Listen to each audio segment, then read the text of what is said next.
Welcome, everyone. We had a false start there. I hope no one got in there by accident. But I'd like to welcome our special guests. First, Victoria Avalon and Randy Landers. And Admiral Noriega is joining us right now. Here he comes. I thought you said you had killed him, Michael. You didn't kill him. Well, I know, and that's he probably stressed me out, and that's why the broadcast didn't go live like it was supposed to. But then he shows up and everything works fine. You know how that goes. I do. I was running on Hawaiian time. I am so sorry. I do apologize. I figured the program was going to go in an hour, so I wasn't even dressed. I am dressed now. Victoria, how are you doing? I'm fine. I think the rest of us are all on Eastern time, Roger. Yeah, well, I'm supposed to be on Pacific time, but apparently I was on Hawaiian time. So it's only 3 o'clock there. Okay, fine. Go ahead. Make it clear as to how screwed up I am right now. So how's everyone? How you doing there, Randy? It's good. Glad to see Victoria on the show with us tonight. Thank you, Michael, for giving me a call. But, all right. It's all good. You guys already do intros, everything? Well, we did once, and then we weren't live. The thing didn't go. And after I'd done all the intros, I realized, oh, no, it didn't go live. So we started over, and that's when you came on. So, okay, so my timing was impeccable. Yes. Well, all right, fair enough. Well, Randy, thank you for joining us. Victoria, again, thank you. And Randy, thank you for the reminder. Folks, it is Monday Night in America, but we have a special event tonight. Of course, Victoria Avalon is joining us this evening. She's going to tell us what she does in the real world and in the world that we overdressed in. So I do apologize. I keep doing the Picard maneuver. It's true, man. You got to keep pulling the uniform down. So it works. Hola to, is it Rahadian? Is that how we pronounce it? I'm sorry. There are some who call him Tim. Hi, Tim. That'll work. And Nefarious Ferrets. How you guys doing? Thanks for joining us. Victoria, tell us. Oh, we're going to start with the sir? No rank here. Sorry, I'm a Southern girl. I can't help it. Fair enough. All right, I'll have to deal with that. Anyway, so tell us a little bit about yourself, Victoria, so we can get this going. Well, I don't know that there's that much to tell. There always is. Well, I'm an attorney in day job. Been a Star Trek fan my whole life. That's kind of what this is about. I have been involved in 4 fan productions. Oh, wow. I've lost count of the number of actual productions that I've acted in. I've been behind the scenes crew in some, learned from some really tremendous people in the process. I write for Randy, which is a blast.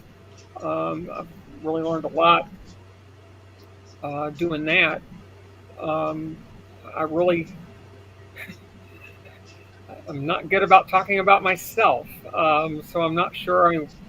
What would you like to know? You're doing very well, as a matter of fact.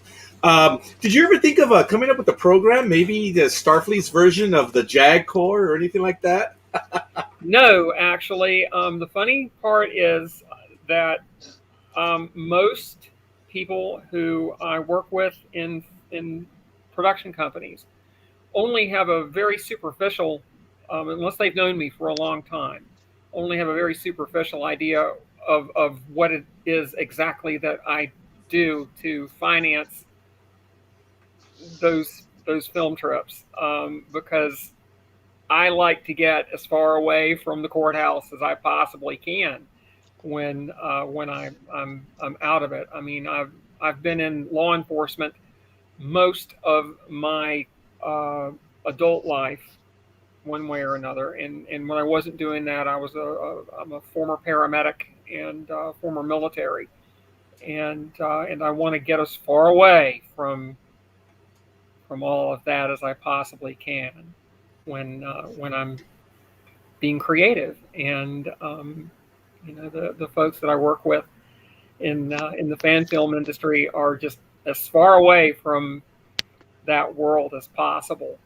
For the most part, one of my coworkers in fan film world, and I'm not going to say who it is a deputy sheriff, and he's the only one that I know that's in the business too. And both of us are the same way. We're both trying to stay as far away from work as we can when we're doing this.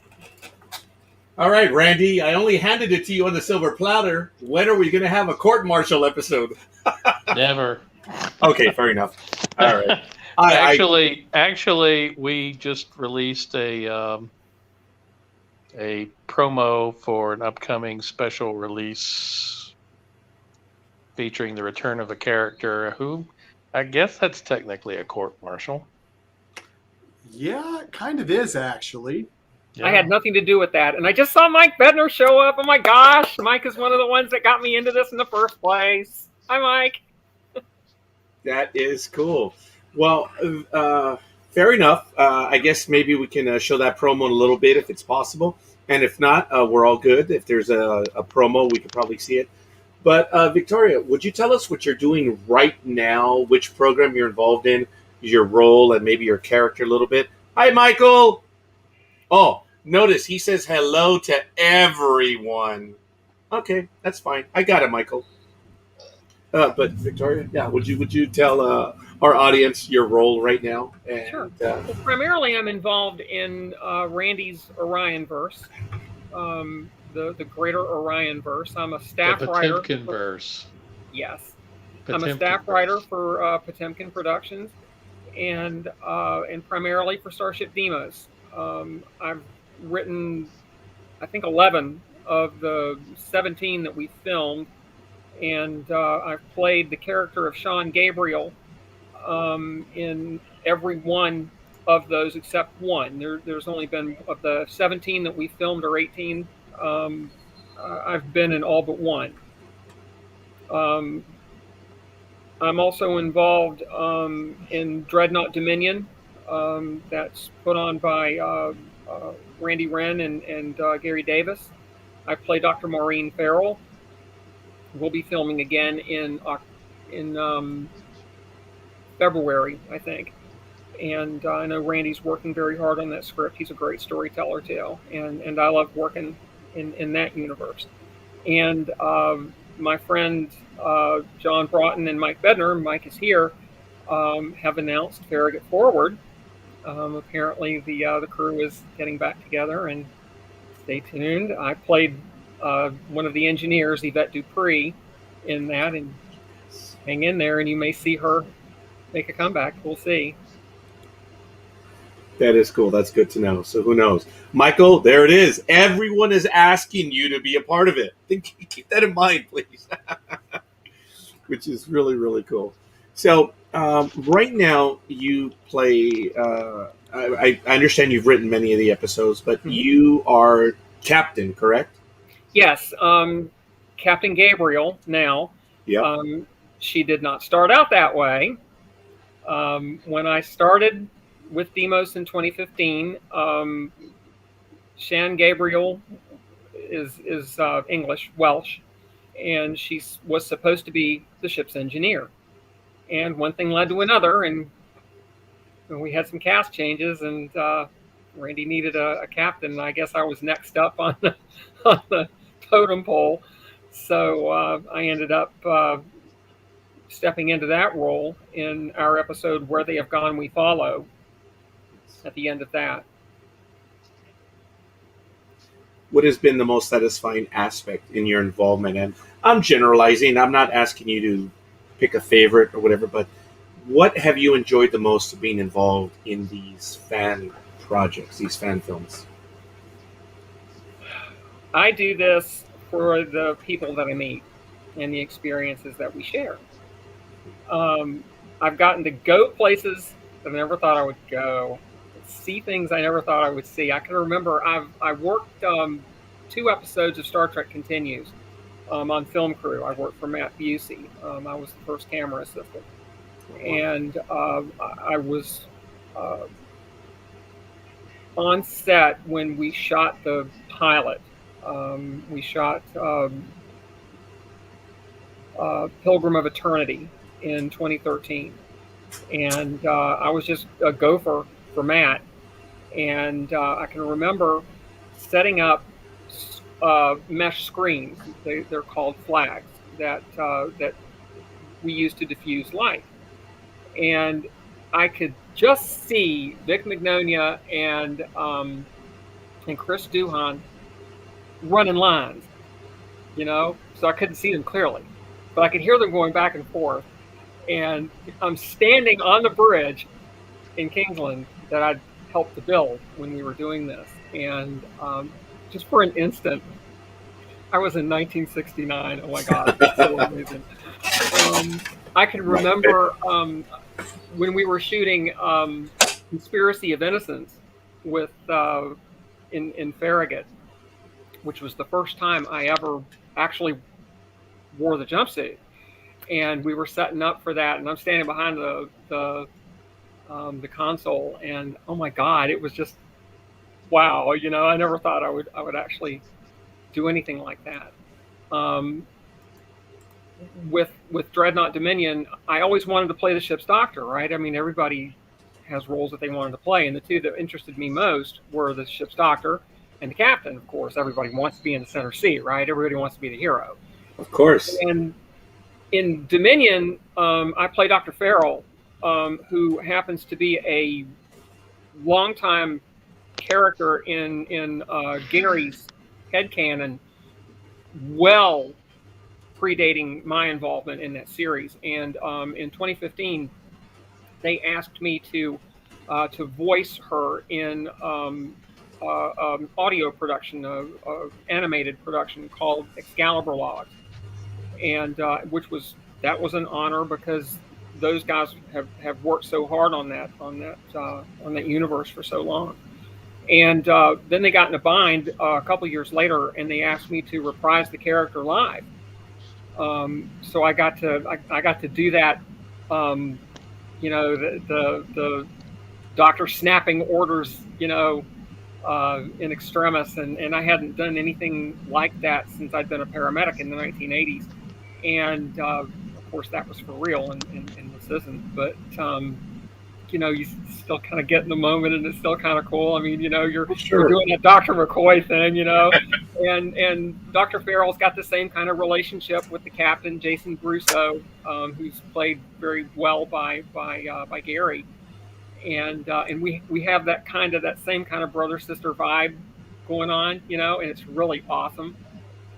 But I think the most fun that I've had is playing Captain Gabriel, because she's the hero, right? She's got the center seat. She's the center of all the productions. And the way that we film a lot of Deimos, most of them are what Randy calls bottle productions that take place on standing sets. So there's really only one way to do that, and you have to do it when you write it. You have to write it like traditional original series Trek. And my biggest influence is first season Trek, and I get to play the Kirk character, right? Except Gabriel's a little bit more like Picard than she is Kirk. I think she's much more of a stickler for their roles, but she'll also step outside them if she has to, if she thinks that it's right. And developing that character has just been really amazing. I've very much enjoyed developing that character, and I think Tim, who's in the chat, has this incredible wiki that I stumbled on, where he's actually done character profiles, like Memory Alpha, of all of these fan film characters, and two of my characters are in this, and I'm looking at this and I'm like, oh my God, that's so incredible. I mean, I never expected anything like that. Those things really freak me out. They just blow me away. I've had some very crazy experiences that are just wonderful, right? Cale Tesker did a Star Trek animated thing of my character as Dupree, which is incredibly amazing. That was one thing that I never expected, and I never expect how what we do and the stories we tell affect people. I mean, I'm kind of like, this is community theater. Who watches this, right? Nobody. And then in 2015 I went to Treklana, and I never go to conventions. I don't do that. We hadn't shot any Deimos yet, but I'd been in 2 Farragut episodes. And one of the things that people asked me to do are accents. And for Farragut, the character I did, Dupree, was French Canadian, and we worked very hard on getting that sounding halfway believable. And it's amazing, Tim. Oh my gosh, it's just so amazing. I've never seen anything like that before. It's so cool. But I went to Treklana, and that's so sweet. He writes that my portrayal of Gabriel in The Butterfly Effect, one of our shows, was powerful and moving. That's so sweet. I didn't expect that to. I mean, that particular episode has had an effect on a lot of people, and I didn't expect that. And that's kind of what I'm getting at. When I was at Treklana in 2015, I had someone actually walk up to me and start speaking to me in French. I barely speak a word of French. I was like, whoa. Hang on, man. I don't speak the language, because and what she said was that she had never seen that kind of a portrayal of a French character, and it had touched her, and that's amazing. That's just, I never expected that.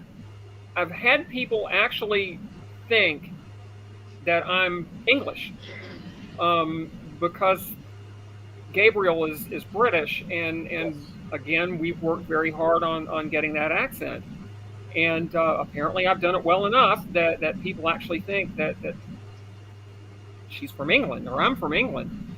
Yes. And when I get that kind of feedback, it's just amazing that we're touching people in this way, and that we're giving them something nice that makes them, that sucks them in.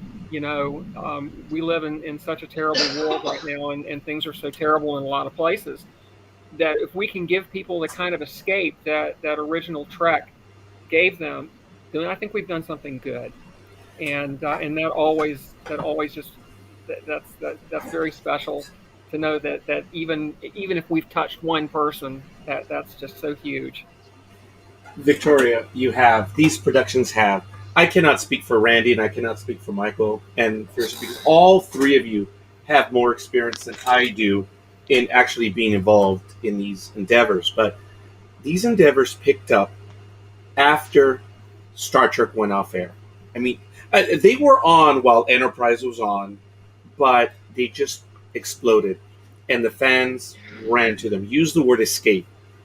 I believe these programs were escapes, and now, as much as it would go against my definition, these programs are Star Trek. And okay, not that definition, but the canon stuff. Gene Roddenberry years ago said, whatever's on TV or movies or whatever, that's canon. Everything else is not. Well, fine. If you listen to what Gene Roddenberry said, that he fully expected that after his death, that Star Trek would be told by younger minds and other people. And it still is being told both by CBS, Paramount, and by here, Project Potemkin. It was told by Continues, New Voyages, Phase 2, Farragut, and many others. And it is an escape. And people are paying attention. And it's incredible. Timoteo, first of all, you give him props. Well, I give him props. Every time we have a fan film on, Tim is here supplying us the lines within seconds of everything. He actually makes us look good, and I've never met him. Yeah, Randy, has he not? I'm laughing because I use his website as a resource for somebody says, "Oh, tell me about Gabriel," and I'm like, "Let me go to the website." Oh, there it is. Cut and paste. Well, Believe me, when I write, I use it too. Because one thing that we want to do is we want to keep our own internal canon consistent. And, that's one of the things that happens with a lot of writers, especially over time, you forget what you wrote before, and we want to stay consistent. And he mentioned a minute ago, he'd never heard my actual speaking voice. I'm actually originally from West Virginia. And does not sound like it, Victoria. It does not sound like it. Well, thank you. But he seems to think I've got a good command of dialects, and thank you, Tim. I appreciate that. That's very nice of you to write. Oh, this is interesting. I don't think he's posted this before.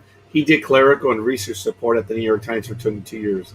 And he's also very that website of his is so detailed. It's really it is a valuable resource. Yes.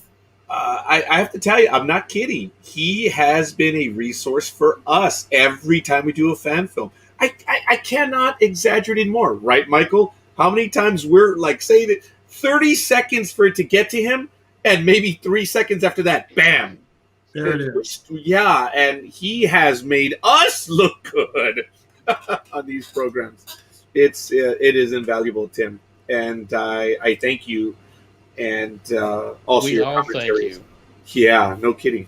And speaking of a few thanks, before we go any further, we are well into the program. I want to give a few shout-outs.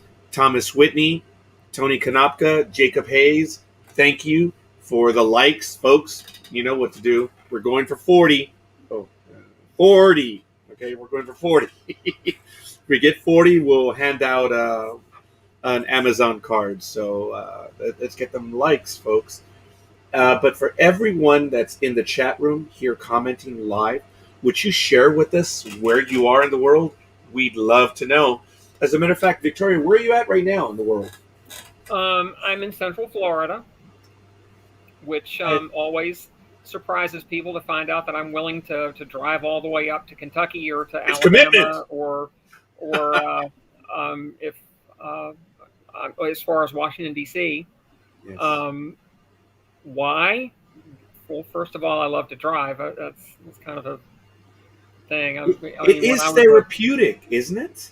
What's that? Well, yes, I think that it is. On the long drives. When I was a baby, my father had an R-code 1963 and a half Galaxy 500 with the big 390 and all of that. And when I had colic, they would take me for rides in the car. And I've been into high performance cars ever since. And that's my father's fault. Him and that big Ford that he had. But I like the open road. So making the drive is half the fun, and then of course getting there and I get to see all my friends and we get to tell stories together and we get to work together and create something enduring and can there be anything cooler? I don't know that there can be. It's just fun. Victoria, what was your Star Trek moment, whether it be in on television, in movies, or right where what you're doing? I know being on the center, I mean, it's unreal. We all dream about it. Most of us, I want to wear this uniform. We want to be in command. We want to be involved. But when was the moment that you realized it's like, wow, this is cool. This is it. Whether it was watching it or being a part of it. What was your Star Trek moment? Or which? I'm sorry. Which is your Star Trek moment? I'm going to kind of betray my age. I mean, I can remember when the original series was on Friday nights at 10 o'clock. I used to get in trouble for sneaking out to watch it because I was like a toddler at the time. It's one of my earliest memories. Wow. And, I mean, I watched all the reruns. I can remember when the animated series was on Saturdays. I would get up so I could see it when I was a kid. And I never thought that I was going to be involved in this, in actually creating these types of stories. And I, like a lot of fans, I would watch some of the fan productions every now and then. I don't watch all of them, but there are some of the ones I watch. Farragut, of course, everybody liked Starship Exeter, the Trisarian intersection and all Oh of my that. goodness, Didn't love yes. that. And some of the earliest Project Potemkin I watched, Jeff Green's portrayal of Alec Gregory is just fantastic. And so I'm watching all of this, and I happened to see one of the Farragut episodes. I want to say it might have been For Want of a Nail that they did, and they, at the end of the credits, had what was then the website, so that you go to the website and see this. And so I went to the website and trolled around the About Us and all of this, and realized in the process that their studio was in southern Georgia, which was only about 4 hours away from where I was living. And they were in the process at the time of moving from St. Mary's to the location where Ray Tessie's sets are now, the same ones that we built as Farragut Studio 2, I think 2, in 2011, 2012 timeframe. And 2012 is when I got involved. And so, realizing that it was that close, I sent an email to their contact email. And I figured, whatever. I mean, they're going to see this, some crazy fan, and I'm never going to hear anything. But 15 minutes after I sent it, I had a phone call. My phone was ringing. My cell phone was ringing. And it was John Broughton, who I just watched in this production. And I talked to him, and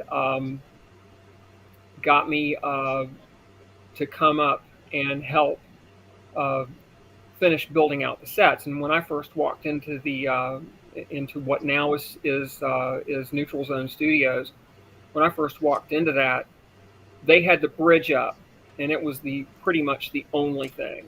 And everything since then, I had a hand in helping build.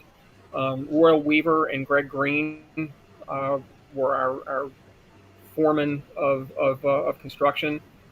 Did the lion's share of the work. Mike Bednar, with his incredible eye for detail.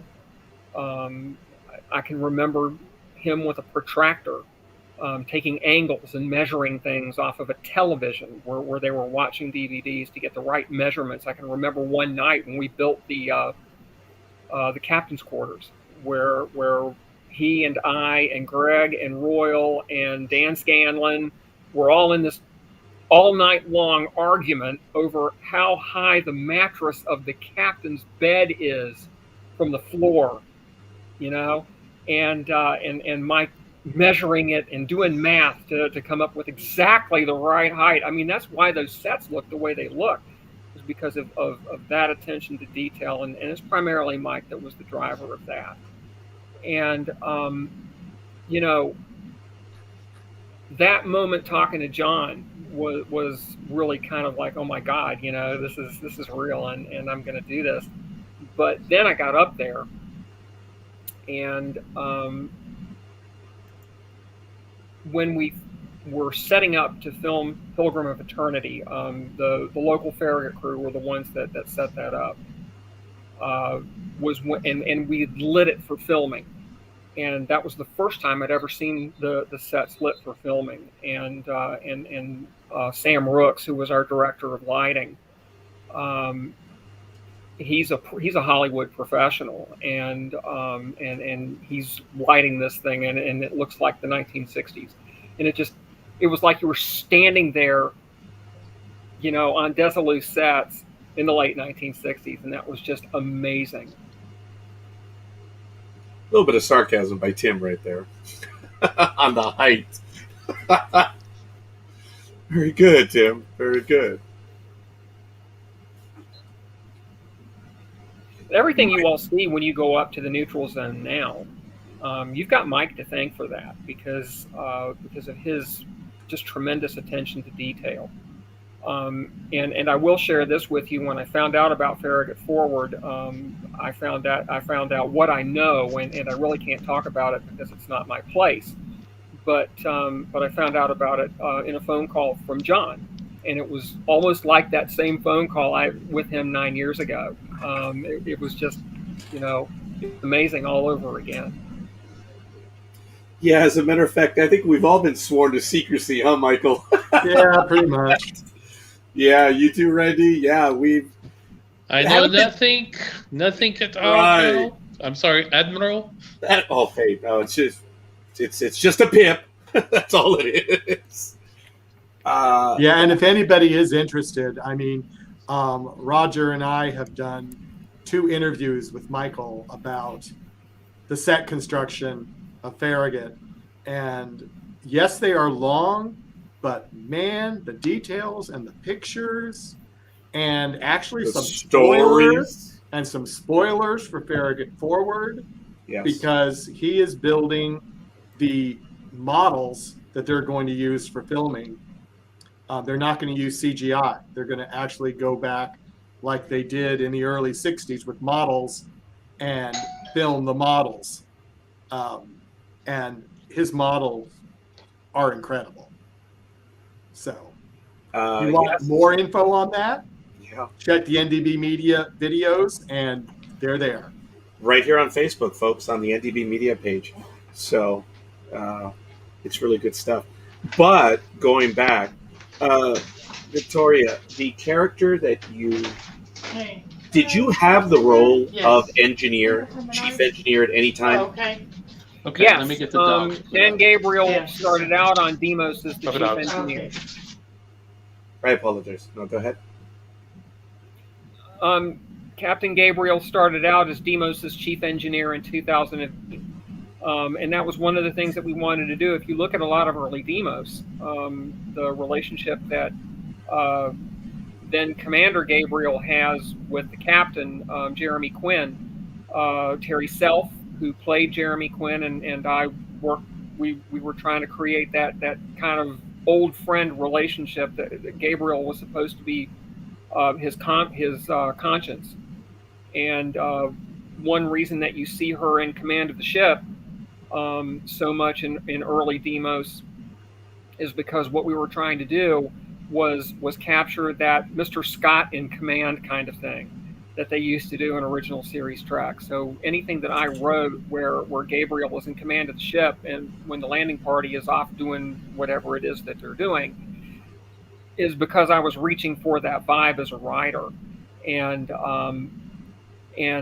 Tim is right. That is the backstory. Gabriel went to Deimos because Quinn, an old friend, requested her. There is a lot of unpublished backstory for that particular character. Deimos was only her second deep space tour.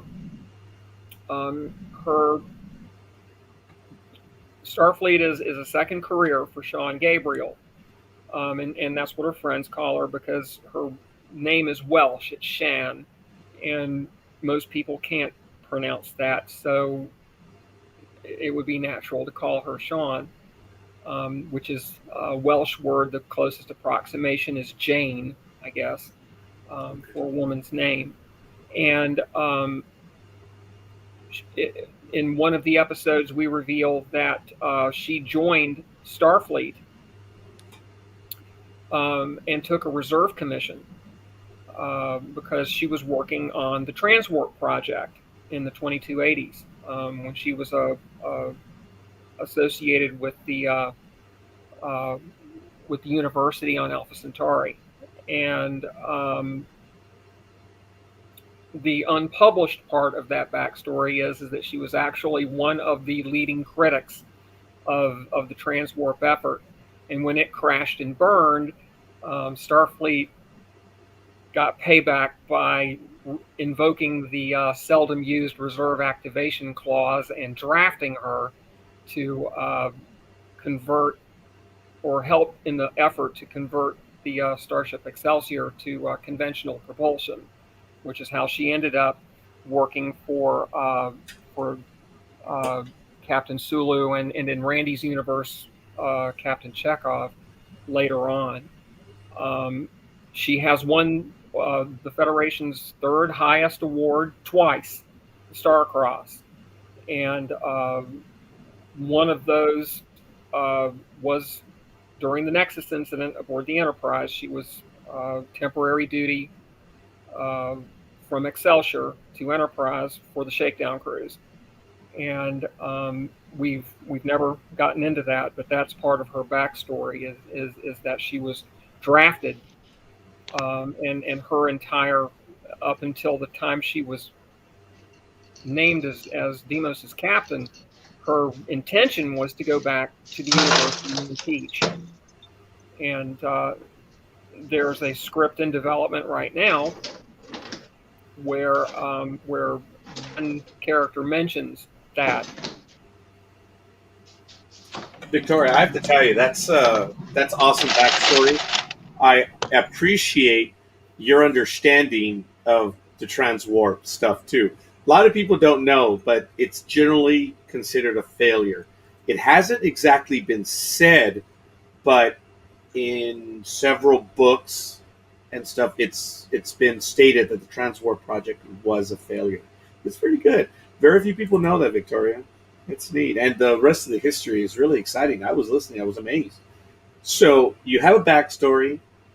Now, you as an individual, who do you look for guidance to kind of not necessarily emulate, but who is the person you're taking after? Look, so many people have influenced my portrayal of a starship captain. Above all is Jeff Green's portrayal of Alec Gregory. You did say that, yes. He is masterful. That's one of my bucket list items, is to somehow engineer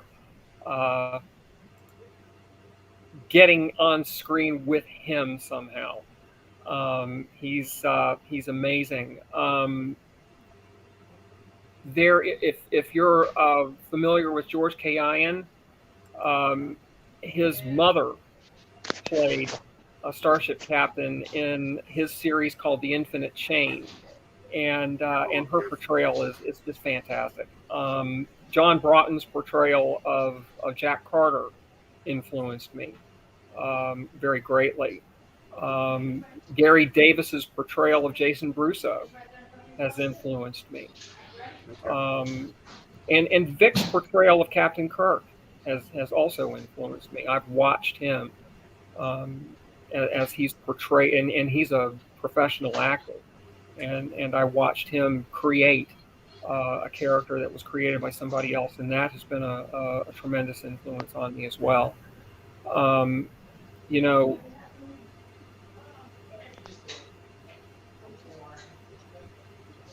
not quite sure how to put this, but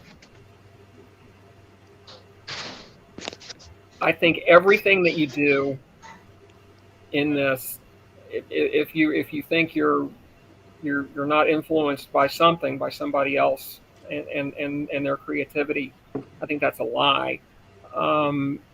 Without seeing those things, without seeing John play Captain Carter, without having watched Jeff play Alec Gregory, without having seen those things, and of course George has been doing this probably for 30 years.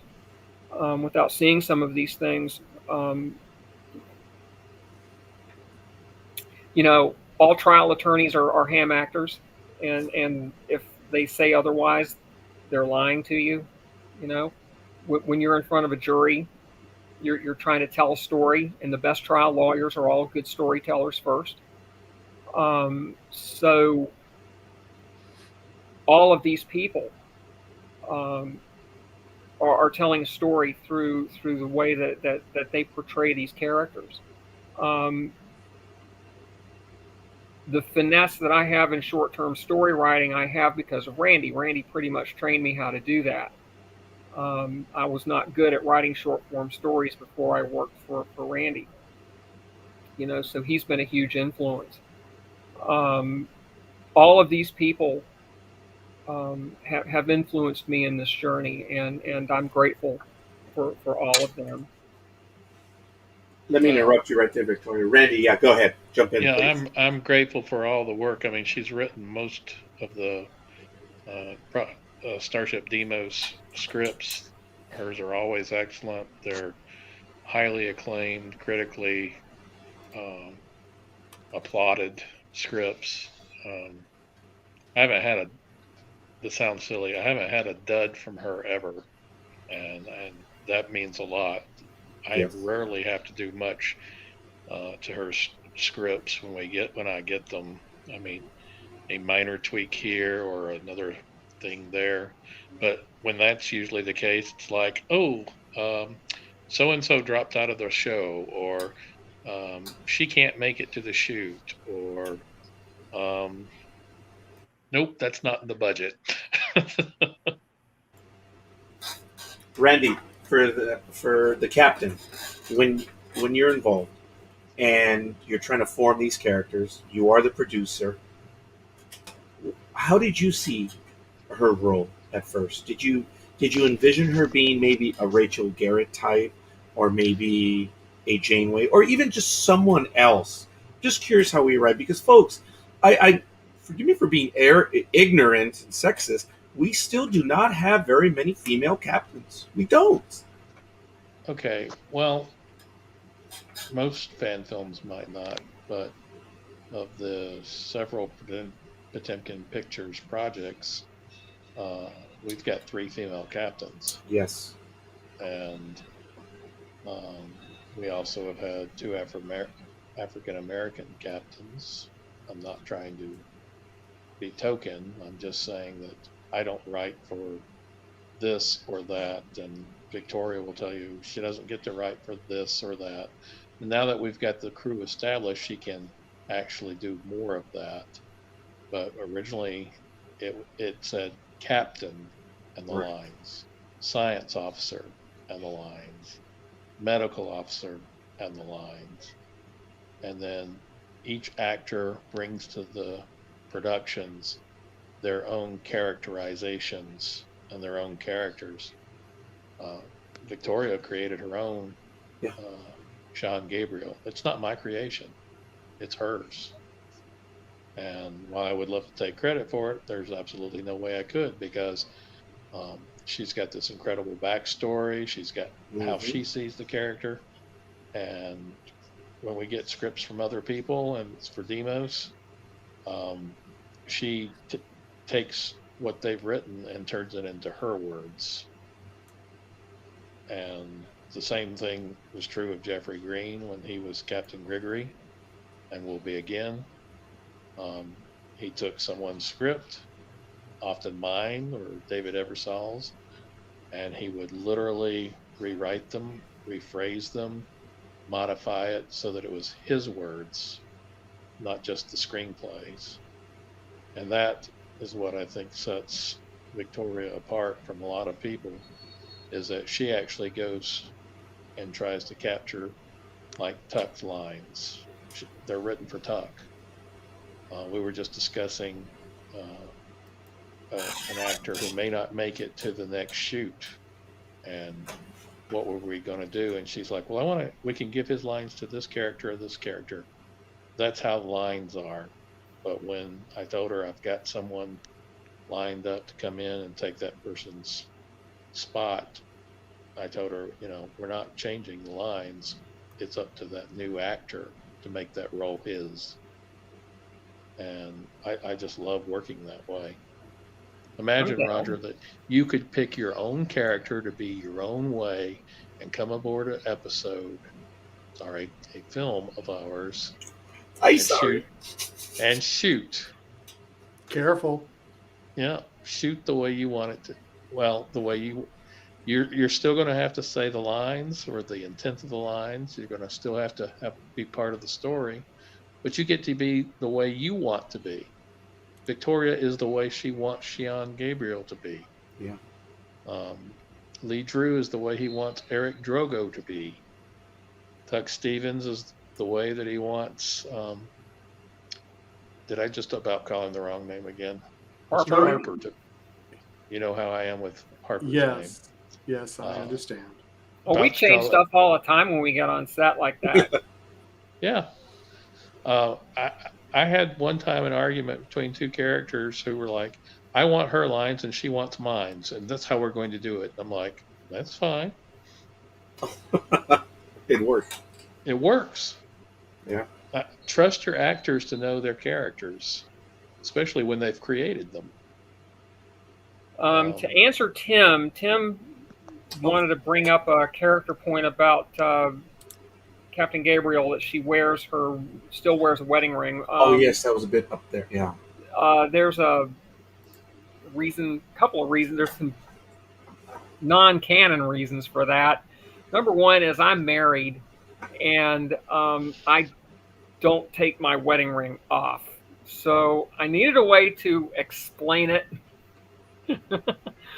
So in creating Gabriel's character, I came up with David, her ex-husband, and in Butterfly Effect, she speaks about him at some length, and that's not the only time you hear from Gabriel.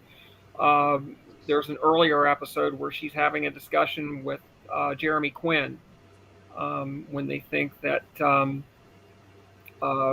another character who Quinn is romantically attached to is dying, and she flashes her ring, and there's a brief discussion between her and Quinn about their time at the Cochrane Institute together when they were both there together, and so we've played that into her character.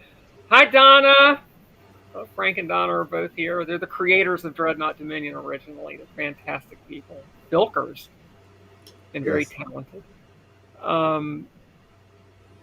Yes. One thing that we try to do is we try to work stuff like that, into the story.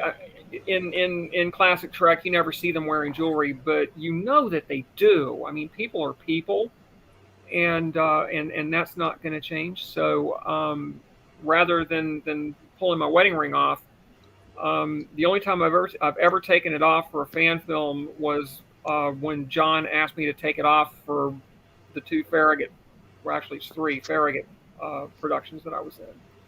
And I'm not sure I took it off the last time because they didn't shoot my hand. But and that's in Homecoming, which is in post-production now. And I only have a very brief appearance in that. Victoria, I don't think you ever mentioned that Sîan Gabriel and David were divorced, did you? Yes. We did say divorced? Yeah, that came up in Butterfly Effect. That what had happened was because his uncle, who was a member of the Constellation's crew in that, thank you, Tim. Yes, No Greater Love. I couldn't remember the name of it. And I wrote it. Isn't that terrible? But in Butterfly Effect, try producing 90 of them, and you get like, did we not do that, or did we do that? Is that where you're at right now, Randy? 90-something. 90 different stories. Gosh, that's Victoria, I interrupted you. Well, no, I was just saying that in Butterfly Effect, she was talking to Harper, and mentioned that it wasn't Harper, it was Drogo. It's always Drogo because Drogo's her sounding board for everything. And she was telling him that when she had gotten activated into Starfleet, when she had gotten into the transwarp program, she'd had to take a reserve commission, and because of what had happened to Commander Masada, who had been David's uncle, David never forgave her for joining Starfleet, and it ultimately ended their marriage. And Sîan never got over it. It's been years, and she still is carrying a torch for him.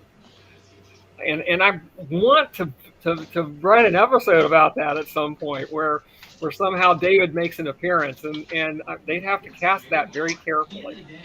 Yes. And that, and that we would see that side of her and that effect. I've got some ideas for that script, but it's something that I've got to talk to Randy about at length, and I need to put something on paper first. But it's something that we've talked about. Yeah, didn't you talk to me about that at the last shoot?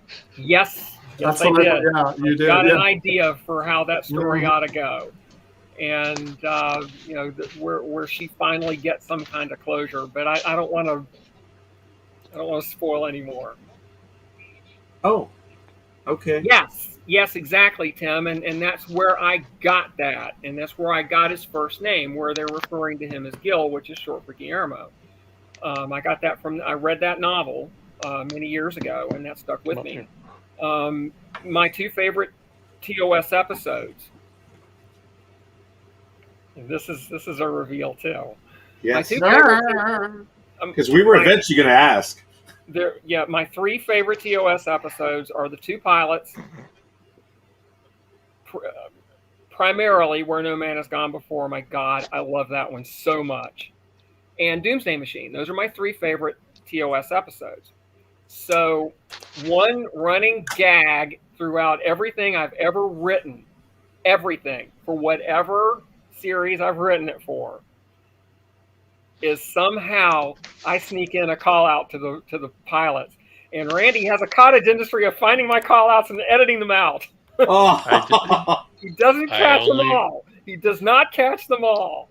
I don't catch them all, or I ignore them sometimes, but it's just a matter of she calls it call outs to fandom, and other people call it, oh, that's just fan wank. We don't need fan wank. We need stories. It is fan wank, and I love it. Well, fan wank. Okay. It's kind of like Picard going Engage. Where did they get that from? They got it from the Cage. That's where that came from. Yep. Yes, Tim. Where they go, we follow is kind of a sequel to Where No Man Has Gone Before. That was one of the things I've always wanted to do, is go back to Delta Vega. Gotta do it. Sometime, bucket list thing. Go back to Delta Vega. And Chris Krasniewski did this incredible shot, this VFX shot of Deimos coming out of warp and going into orbit at Delta Vega, and we do the log entry, and that is directly modeled on the same scene in Where No Man Has Gone Before. And I fought for that. I wanted that. That was so awesome. Oh my God. I just was like, yes, it's total fan service, and I don't care. I loved it. I wanted to have it. It was so cool. And those are the moments that I just live for. I mean, you'll hear Gabriel throw off a line like, she'll turn to Drogo and say, "You have the helm, maintain present course." That's what Pike said in word for word in the Cage, And not only is that a little continuity with ancient Trek, because naturally you're talking about Starship, right? And they're going to say, they're going to use the same kind of commands. Like if you go on a Navy ship, and I'm sure John Broughton will tell you this, or Gary, because both of them, or Gary Davis, because both of them were in the Navy, that they have certain, there's certain things that they do, commands like "make it so." When you hear Picard say that, they use that in the Navy. At noon when they come in and they compare the chronometers and ask the captain to set what time it is, if they can set the time at noon, that's the captain's traditional response: "Make it so." And when I do that, that's really the point, is showing that kind of Starfleet continuity, that they use the same kind of language throughout. The some things are traditional, like engage to engage the warp drive. You give that order. You get the response. All decks prepare for warp maneuvers, and the response is all decks show green, Captain. That's out of TOS. They say that. Yeah. So as a writer, I want to show that kind of continuity with the subject matter. That we're all one big happy Starfleet, and we do things the same way, and this is how we do them throughout the years. Have you used that line, the Khan line from the Wrath of Khan? We are one big happy fleet. I have not, but I'm sure I could find some way to throw it in there sarcastically. If they'd used it in either Where No Man Has Gone Before or The Cage, I'd find a way to work it in. Yes, Randy, come on, correct me. Come on. It's in an upcoming script. Is it? Oh my God. Okay, well, we'll have to see about that. And I will tell you that it's not a human or Starfleet person who says it.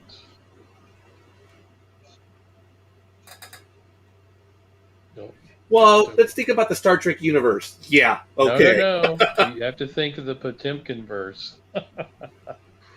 Yeah, think about that, and this is what's really an incredible experience. Of the 90-some that Randy's done, I've written about 10% of the things out of his universe, right?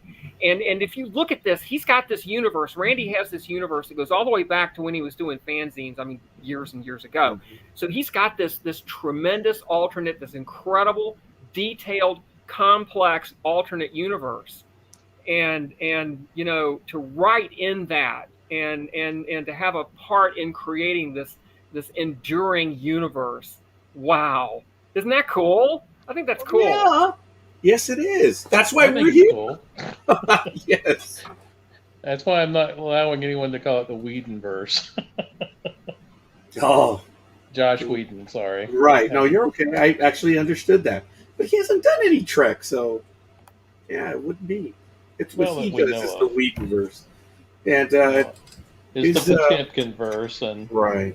And we like to keep it coherent. And that line, though, we're all one happy fleet. I will tell you that you will see it within the next year on one of our films, because it's coming up. I'm shooting that on October 2nd. Oh. So, all right, that's not a secret. October 2nd, you're shooting something, but you're also shooting again at the end of October 23rd. All right, that's not secret, obviously. You've mentioned it now. Nope, I don't keep shooting secret because you're always asking for assistance, right? I'm always asking for actors. I am always asking for camera people, lights, costumes, wardrobes, makeups. Sound. So yeah, lots of people. So that's good. I'm glad. You're going to have one, I guess, in 2 weeks, which would be October 2nd is in 1 week. It's a Friday, right? Oh, no, I apologize. That's a Saturday. Duh. I'm going to be in San Francisco that weekend. Yeah. Everything is 23rd, or everything is on the Saturdays. And almost always either 9 to 5 or 10 to 4.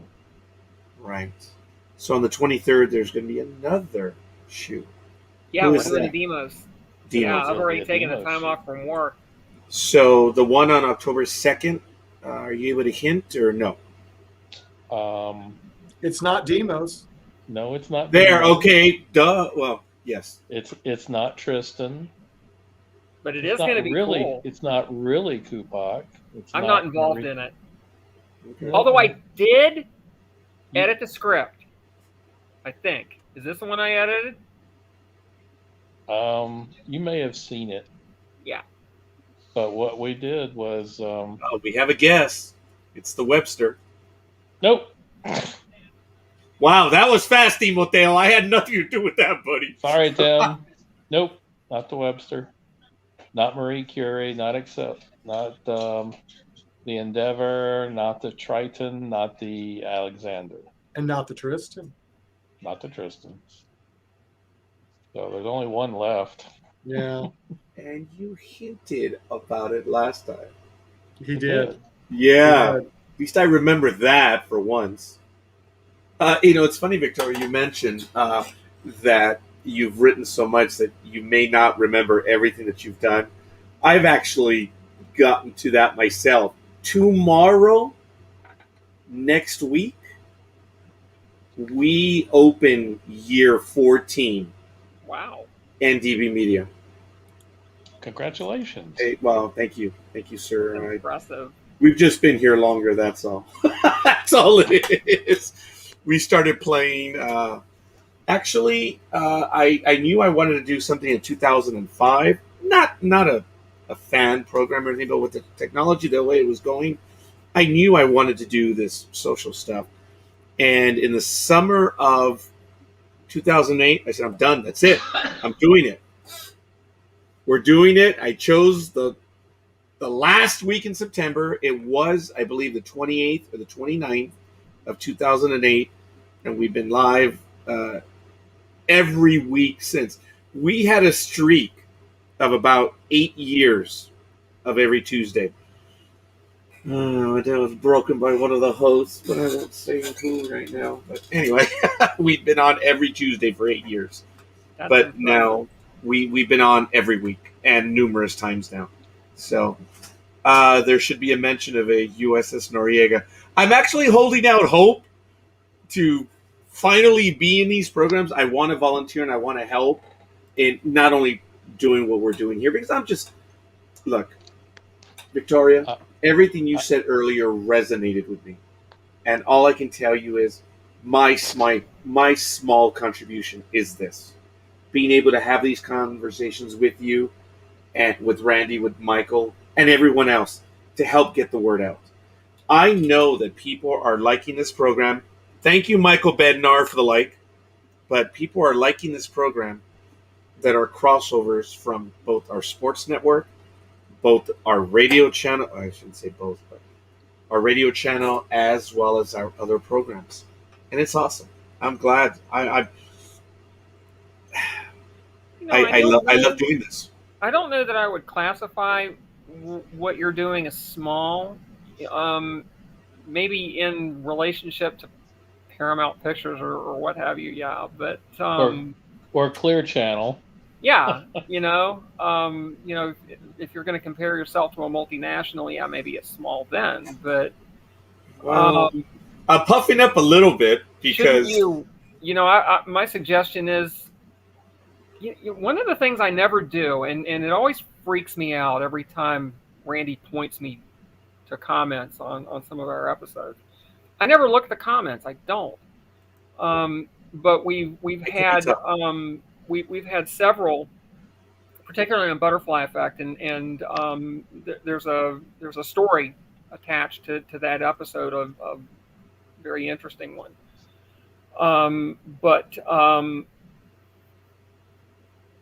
You never know as you go through life and the things that you're doing, Roger, who you're touching, and who you're influencing. You never know. So small, no. I wouldn't down yourself. Well, I thank you. I really do. I just, it's just who I am. I don't take myself seriously. I think everyone knows that. And I think that's why Randy spends time with us. I think that's why Michael spends time with us, because I don't take myself seriously. Everyone else on this program, I do not. The vast majority of people do not take themselves seriously. There's one or two on the network that do, but that's besides the point. But I do want to say that there was, for a short time, from about 2010 into late 2011. Michael knows this story. Everyone who knows us, Victoria, we were breaking news, telling stories long before the networks were ever on air. I'm sorry I'm repeating it again. Forgive me for giving my program love, but it was not just me. It was everyone. We are the ones that broke the news of the Fukushima nuclear reactor accident. We are the ones that broke the May 1st, 2011 event. You all know what that is. We were live. We called it long before CNN, MSNBC, or Fox were on air. We called what had happened. We knew what SEAL Team 6 had done. and we were on air way before them. We were doing the Saturday night nuclear accident. No one was on air. We were, and we had people in Japan reporting live. It was crazy. It was very crazy. impressive. It is. But after that, folks, after May 1st, 2011, the news cycle went 24 hours. It went bonkers. Then we were just there. There's just no. It's Randy. It's like being Potemkin against, against the money players. Yes, Well, it's the thing. it's like I so mean, much. We still I break looked at- news, but it's got to be special. yeah. Randy. I look at some of our productions, and I'm sitting there going, and I look at one on television that cost $1.4 million, and I'm like, our acting and our story is better than that. I can't afford their special effects. I can't afford their lavish sets. Okay, wait a minute. But by 1.4 million. That's the 80s and 90s budgets. No, it's for a weekly television series. Yeah, who are you talking about? The cartoon series? No, I'm talking about something like certain movies on the Sci-Fi Channel. Okay. That were usually filmed in Eastern Europe and starred all of them starred Dean Cain, who I love, but man. Okay. Yes. I could do that. I'm Yes. better than that. All of you can. And I want to give a shout out. I believe it's to Steve Semmel. We just got a love as well from him. Or a like. I apologize. I don't discriminate. Steve. He's pretty Yes. much single-handedly editing Homecoming together. He's been the driving force behind that. Without Steve, there would be no Homecoming. Fair enough. But without you, Victoria, and without you, Randy, and Michael, and everyone else, we could mention so many other names. It would be, it would take us forever to do so. But and there's a comment from Steve. But that's the beauty of it. Victoria, early in the interview, and I still do right now, I hear your passion. But let me tell you, I was caught up in it, Victoria. I get it. I really did appreciate it. I have done these conversations. I don't like to call them interviews. They're conversations. And your passion was intoxicating. It felt good. It really did. It's real, Victoria. And you had me quiet for 30, 40 minutes. People don't do that. I talk too much. See, as evidence. Look, you see Michael, he's already. And it was absolutely awesome. And I still want to hear more from you. Had it been 7:00, we would be closing up at 8 now, but I messed up on the time. Folks, I apologize. I thought the program was going to go at 7 p.m. Pacific time, not 6. I was not ready to go. I'm so sorry. I owe you a personal and a professional apology, Victoria. Oh, good. And to you, Randy, I guess I owe you one too. Yeah, Technical difficulties and didn't get on until you were here anyway. So. Oh, you're a dog. No, but it's true. And I still think that you had something to do with that, Roger, because I pressed the button and it did not work. That's He funny. has the secret kill switch in there. I think he does. I think it's pre-programmed somehow. Jam their transmission. Yeah, pretty much. You do have that Bluetooth one, and I'm sure that had something to do with it. I have no comment. No, I bet you don't. No. No, I'm not going to say anything. Victoria, this isn't a trick question, but this is from me to you right now. Hang on just for a second, Roger. I hate to really interrupt, but No, I not at all. gotta go. Thanks so much, guys. It's been Take it wonderful. easy, Randy. Victoria, thank you so much for doing this. Michael, thank you. Roger, thank you. I appreciate all the work. Thank you, Randy. It's We'll always see a y'all pleasure. next time. Good night. We'll see you. Good night. It's not a trick, Victoria, what I'm going to ask you, but there's a point to it. When you think of yourself as, or when you are asked, how do you answer this question? Are you a Trekkie or are you a Trekker? I really Doesn't don't think. I don't know that it matters. Okay. How do you see yourself? I'm a fan. Okay. I mean, I'm a fan of all of it too. Yeah. The second season of Discovery. I mean, I know people making cottage industry of hating on Discovery, right? I mean, the whole Spock sister thing, I think that's a gimmick. I can't stand it. But, even the stop clock is right twice a day. And season 2 with Anson Mount, oh my God, it was so amazing. They captured, and you're talking to somebody who is just a rabid fan of the 2 TOS pilots, and they just captured it. The whole thing. My favorite scene in all of that was when Vina appeared in the Yes. ready room. Yes. And the gal that played Vina, I mean, she actually had the original actress's vocal cadences down. She had Susan Oliver's, I think her name is Rebecca George. She had Susan Oliver's vocal cadences down. She had studied Susan's performance, okay? And her and Anson Mount in this scene, you can feel the emotion between them. The whole thing that they had suffered together on Talos all those years ago. You can actually, I mean, you can just see what they're both feeling when this is going on. It was such a powerful scene. Oh my goodness. And I mean, most people would look at that and be like, oh my God, it's pure fan service. Well, it was, and it was amazing. Oh, wow. Yes, thank you, Melissa George. Thank you, Tim. Yeah, what a shock. Thank you, Tim. And, just the 2 of them doing those. And Anson was a great choice for Pike, because he kind of looks like Jeff Hunter. He kind of carries himself like Jeff Hunter. Kind of talks a little bit like Jeff Hunter did, except he's much warmer and kinder. Maybe that terrible experience that he's had has changed him too, right? And now, of course, when they go into Strange New Worlds, you've got this guy who's literally seen what's going to happen to him, and it's so bad, And naturally, now his hair's gone white, it's affected him, and you can see Anson is channeling all of this, and just that great performance, and finally, and nothing against all the people who have played Spock as a tenor. Spock is not a tenor. Spock is a baritone, and they finally got an actor with the voice. Ethan Peck has that voice. He's got that Spock voice, that yell. And they're going to do Pilot Spock. Pilot Spock laughed, he smiled, and that's what we're going to see. That character in Strange New Worlds, and we're going to see how he changes.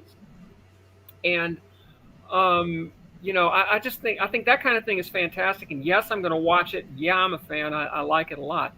I'm not a great fan of stupid Trek, but I watch Lower Decks, and yeah, it has its moments, okay, and it's Trek, and it's good, I don't like the stupid humor, although I am a fan of Rick and Morty, so there are those moments that I like. I watch all that stuff. I like all the classic series. In day by day, I'm rewatching Deep Space Nine as we speak. In fact, I have a subscription to Paramount Plus. I love all of those things.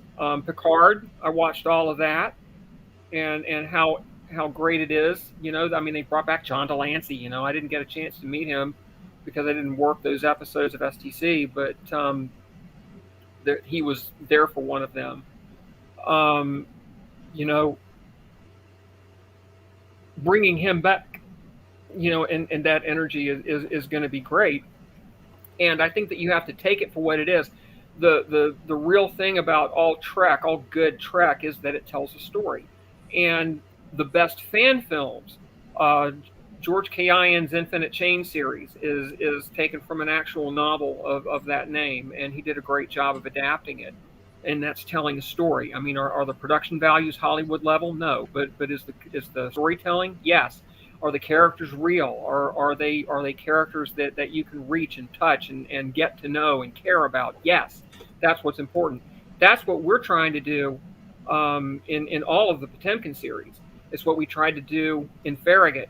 It's what we try to do in Dreadnought Dominion. We're trying to create people, real people that the fans, those who watch it, even if it's only one person, can relate to, and that's Trek. Trek is about the people. It's about the stories. It's about the real experiences that real people, these people who are in Starfleet and who are living these experiences have.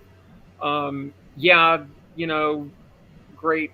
It's 21st century and you get great special effects and some of this stuff and what have you, but it's not about the flash and the dash. You've got Michael Bay for that in movies.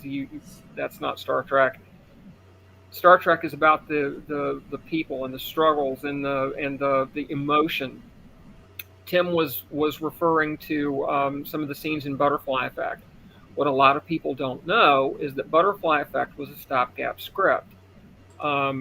It went from nothing, or just an idea in the back of my head, to production in a week. We had a disaster where about half of the cast couldn't appear for a shooting date that we'd set up, and at the time it was in Birmingham, and I was traveling. That's a 9-hour drive for me, and that was set up, and we were going to shoot, and Randy had enough people to shoot, and we were just going to have to shuffle some lines around, and there were certain things that the original script called for, location shots and that kind of thing, that we weren't going to be able to do because of the weather. So I had to write an entire story from scratch in a day, literally, and have it to Randy for editing. And that was Butterfly Effect. And it was something that my husband, Jeff, and I had been kicking around. We'd originally wanted to put something together and submit it for consideration for Farragut years ago, but obviously the series wasn't around long enough to do that. It's the only time that I know of that Randy has actually done a time travel episode. He doesn't like doing time travel because it's a gimmick. But in this case, the idea was to showcase a dilemma. And what would you do if you were cast back into a historical incident, and you know what's going to happen, and you know it's going to be tragic, and you know it's going to be terrible, and you can change it. But if you change it, you change everything. Yes. When you get back, home isn't going to be home anymore. It's not going to be there. Will you be there? Yeah, will anybody be there? Who knows? Yeah. I mean, and the whole the title came from the idea of the butterfly effect. That if you're a time traveler and you go back in time and you step on a butterfly, anybody that butterfly would have influenced will no longer be influenced, and you've changed the timeline, you've changed history. And so Gabriel is personally affected by this because the loss of Constellation ultimately led indirectly to the breakup of her marriage. So she's personally affected by the death of Constellation's science officer. And now here she is, and she can change history, but she doesn't, and that was why Randy let me get away with it, because, we were in the setting, but we didn't do anything with it.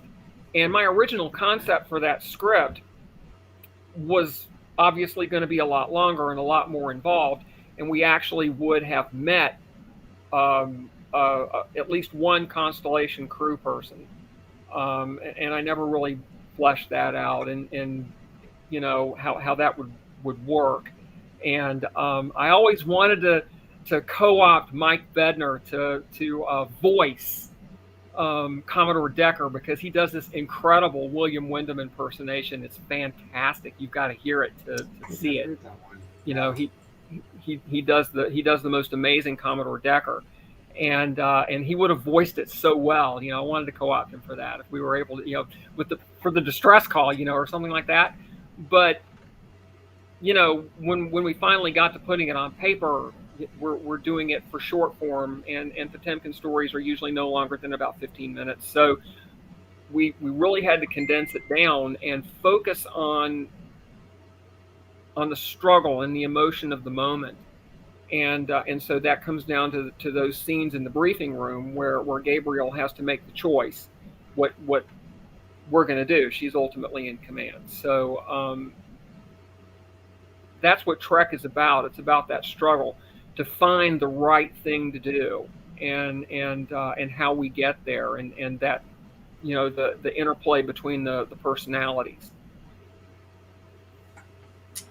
And I remember that episode, and I remember the first time I saw it after it was all put together, and just after you got flung back and you stumbled across the constellation in orbit. And it can't be. Yeah, it was just so moving. And then and your reaction when you just were like, this can't be what I'm seeing. Yeah. It was wonderful. It was wonderful. And no, Randy does not like doing time travel. And we'll probably never do it again. Probably never do it again, but fortunate circumstance, I was able to do it for that one thing. And believe it or not, of all the Deimos episodes we shot, that one has generated more comments online. The fans have just been rabid. I mean, it's like, the white dress or the blue dress, you know what I mean? When they had that craze a few years ago, it's like that. I mean, it's Republican versus Democrat, man. I mean, there's no middle ground. You're either pro Gabriel or anti Gabriel, on this decision, to not save the crew of Constellation. And I never expected that. I never expected it for a minute. It just, Randy called me up and said, "You've got to look at this. I want you to respond to some of this." And I'm like, "Respond to what? I don't look at comments." And when I looked, I was just like, you could knock me over with a feather. I was like, no way, this is affecting people like this. But it did.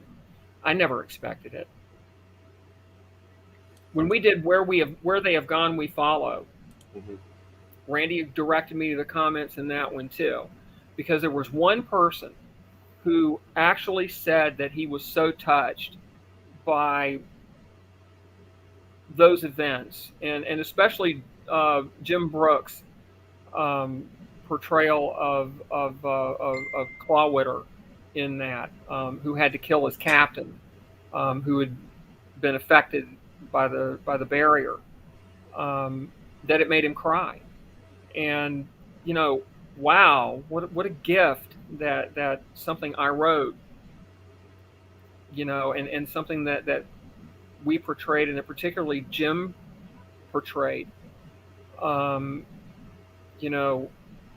touch somebody like that. And Tim is making the comment that it was that Jim's performance was heartbreaking, and it was. I mean, when we shot that scene in the forest where he's just sitting there with the gun, and Lee Drew, who plays Drogo, gently takes the phaser out of his hands, and I'm directing the doctor to scan him and all of that, and he looks up at me and says, "Take me home, Sean, now."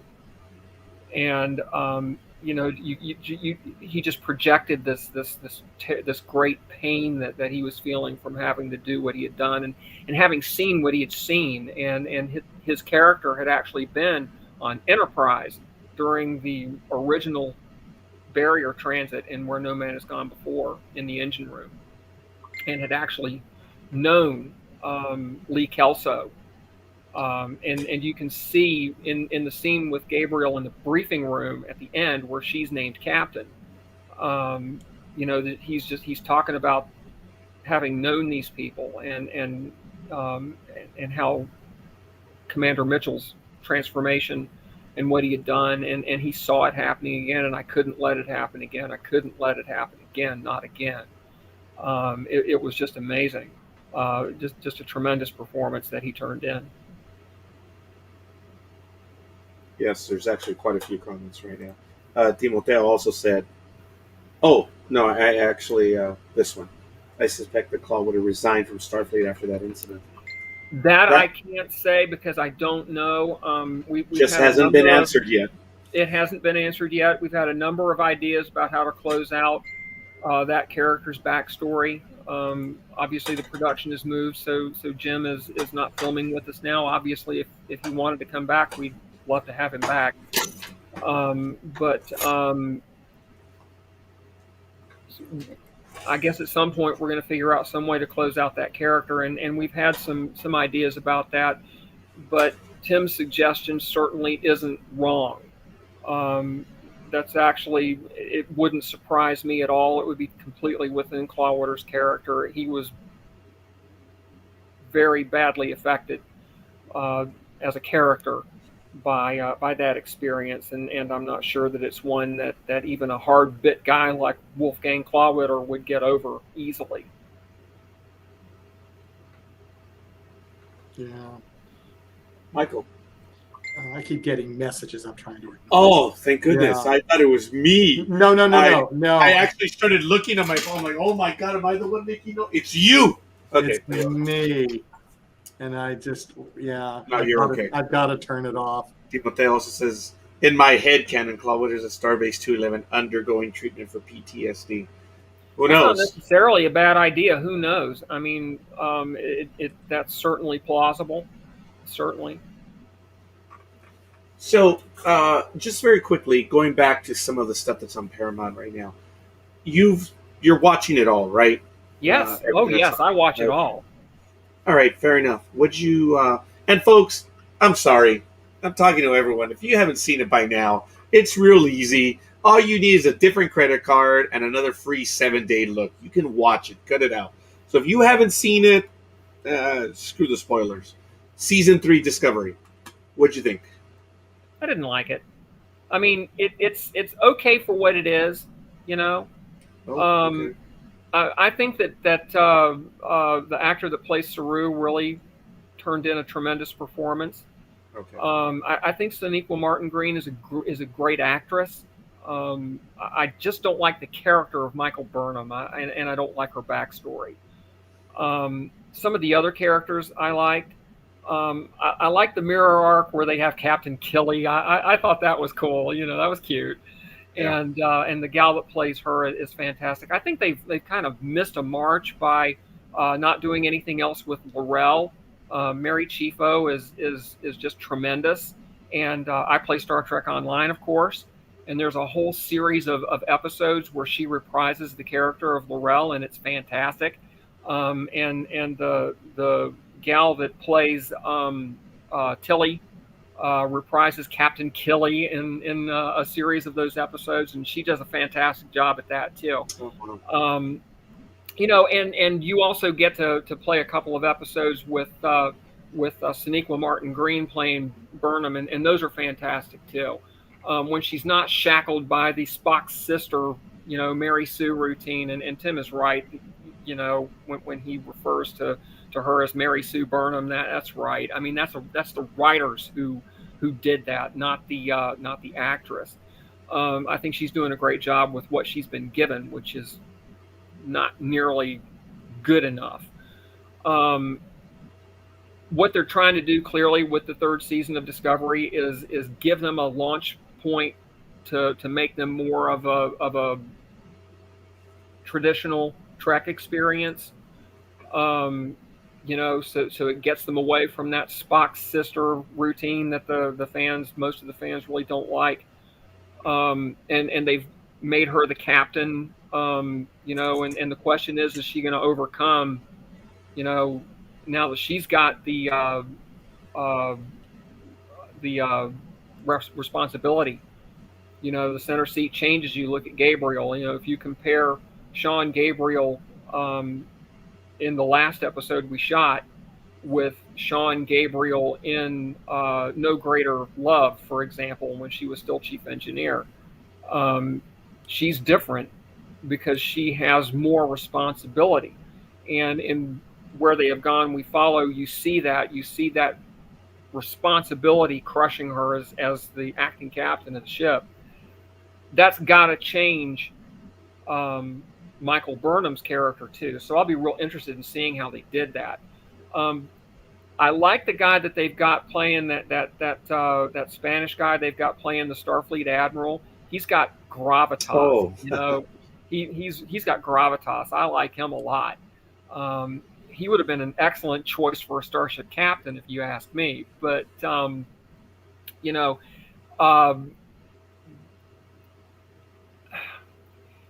there's just some things about that arc that, I mean, yeah, it's canon. It's definitely Trek, but it didn't engage me the way the second season did, and the way that Anson Mount and Rebecca Romaine and Ethan Peck, they have chemistry together, great chemistry together, and I just don't think that the Central Discovery crew has together that kind of just family chemistry together, although they're individually great actors, all of them. that's the fault of the writing staff. It is, and that's a writing problem too. And I just don't feel sucked in. That's just my reaction. it is a significant problem to the writing staff. And somewhere in the third season, I'm like, I don't even know the names of the secondary characters. Right. That really, it dawned on me. It's like, man, but okay, fine. I'm not. It's you used the line earlier, the cottage industry, the hatred and all that stuff. No, that's not here, and I'm not going to do that. I don't. I'm privileged. I'm an old guy, and as I've told everyone, you've all heard it before. A few years ago, as I was asked, "Hey, Raj, what do you like better, Orville or Discovery?"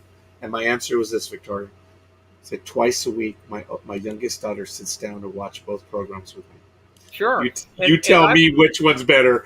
and I've watched all of the released Orville episodes too, and give me a break. That's Next Generation Trek. Oh, sure.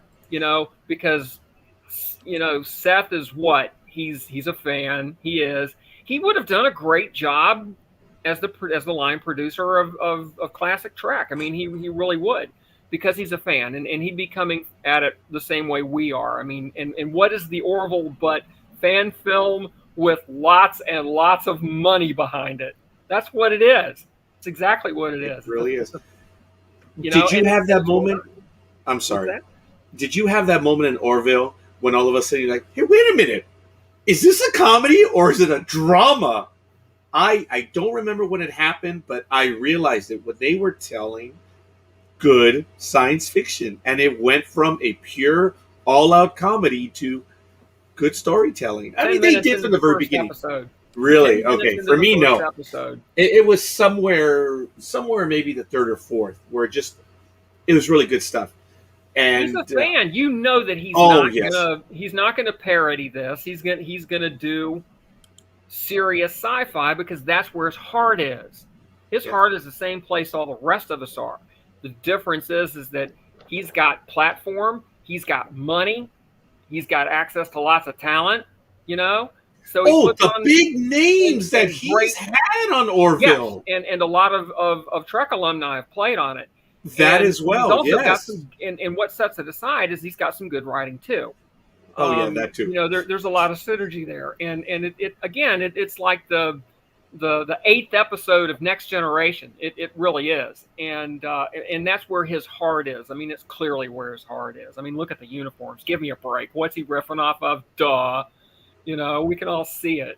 Yes. And that's okay. I mean, that's okay. And I think that you can like that, and I think that the people who are fans of Discovery, even third season Discovery, that's legit. I mean, that's real Trek. It is.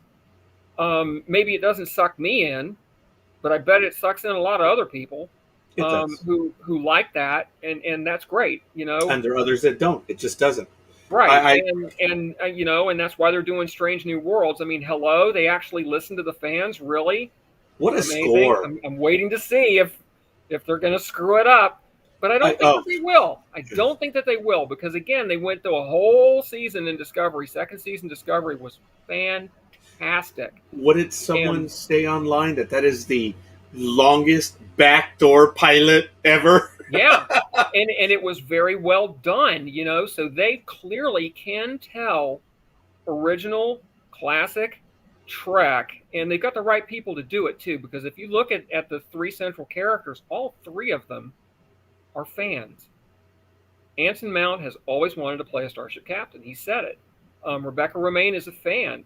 Ethan Peck is a fan. They're fans. They love it. They're there, and when they walk That is a into rarity.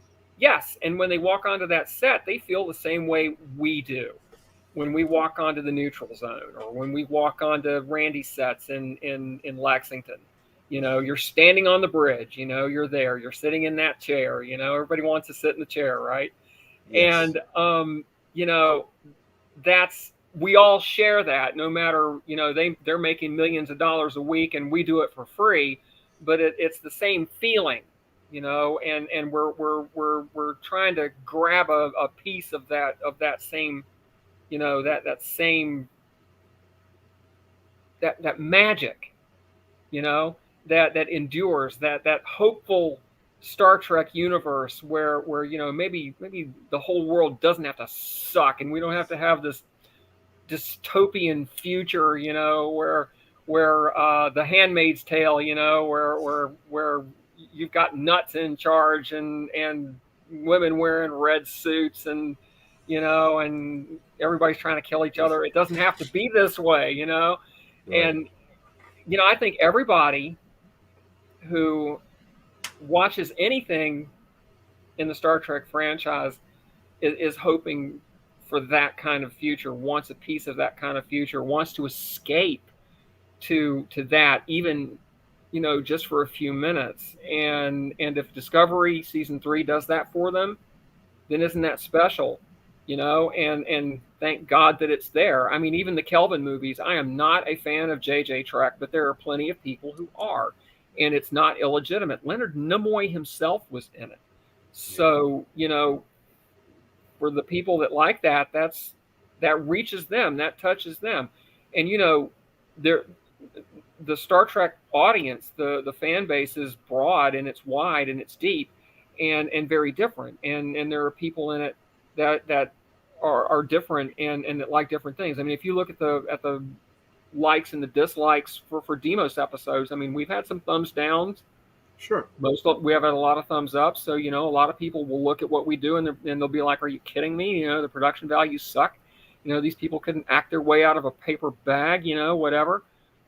But then, you get others where we had the reaction from that one fella who was so touched that it drew tears from him Where They Have Gone, We Follow.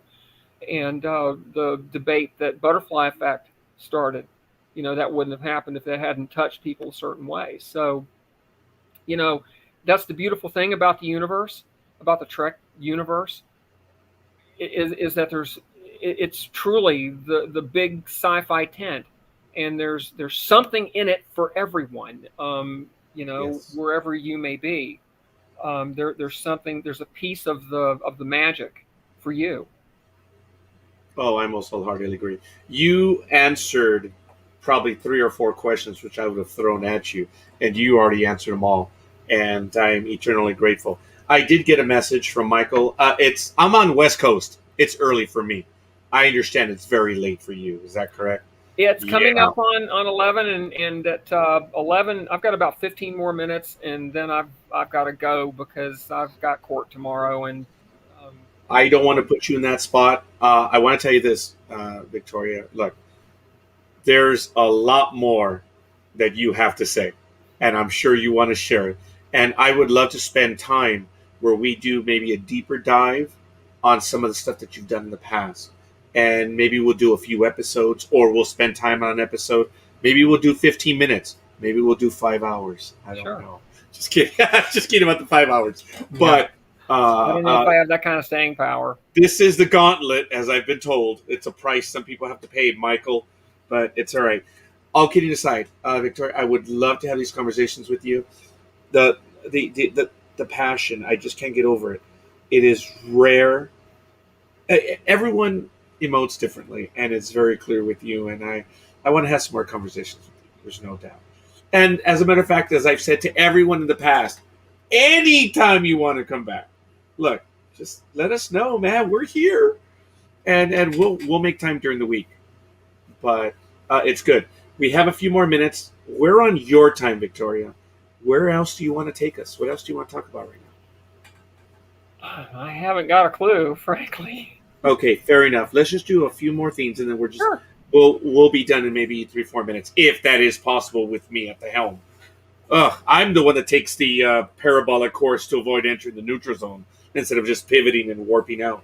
So, favorite movies. I know not JJ, but heart-wise, or excitement-wise, what's your favorite movies of Star Trek? And let's stick with Star Trek for a moment. Well, I'm a heretic. I actually like the very first one, the very first movie. Hey, I saw it probably about 10 times in the theater. Look, I was chaperoning my sister. They were in the van, and they wanted to see it. I'm like, you're not going to look at the movie anyway. I'm going to watch what I want to watch. And I saw Star Trek. I was 10 years old watching 1979 Star Trek. There, we revealed it.